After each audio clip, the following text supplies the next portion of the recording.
आसतु आज आम घरे थिबा सामग्री रे भोजी भली क्रंची क्रंची फूलकोबी चिप्स बनैबा। यह अति सहजरे प्रस्तुत हो एवं एथिपाई बहुत कम तेलर आवश्यकता पड़िबो। तेबे चलंतु बनैबा। तो एथिपाई मु गोटे फूलकोबी को नहीं जाइछि एवं एहाकू छोट छोट खंडरे काटी देई पानी रे भल भाबे धोई देइछि एवं एहाकू रखि देइछि। एहा सहित मु 2 मुठा अरुआ चाउल नहीं जाइछि ताकू बुतुरी देई बुतुरीबा परे एहार एक पेस्ट मु प्रस्तुत करी नेछि। एबे आमे फूलकोबी उपरे 3-4 चमच बेसन गुंड ता सहित जो अरुआ चाउल बाटी रखिथिबा ताहाकू पकेई देबा।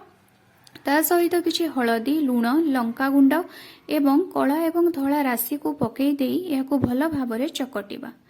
मने रखिबे चाउलर पेस्टि अति पाणिचिया करिवे नाही, बहलिया होइकी रहिबो जहा द्वारा कि फूलकोबी को चिकिटिबा बेले या पाणिया पाणिया हेबो नाही। देखंतु मु केमिति चिकुटुछि एवं चिकिटिबा बेले एहा उपरे पानी देबे नाही। एभली भाबरे आपण चकटी नेबे। मु चकटी नेइछि। एबे आमे फूलकोबी को छाणीबा। एथिपाई कड़ाई रे किछि तेल नै जिबा। देखंतु मु केते तेल नैछि।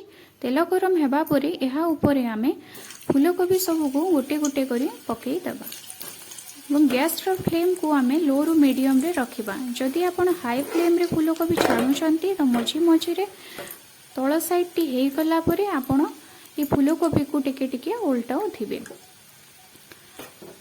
फूलकोबी गुड़िक गोटे साइड हो गला परे आउटे साइड को उल्टाई देबा एवं फूलकोबी लाल होई आसीबा परे जानिबे जे फूलकोबी चिप्स टी हेई गलानी।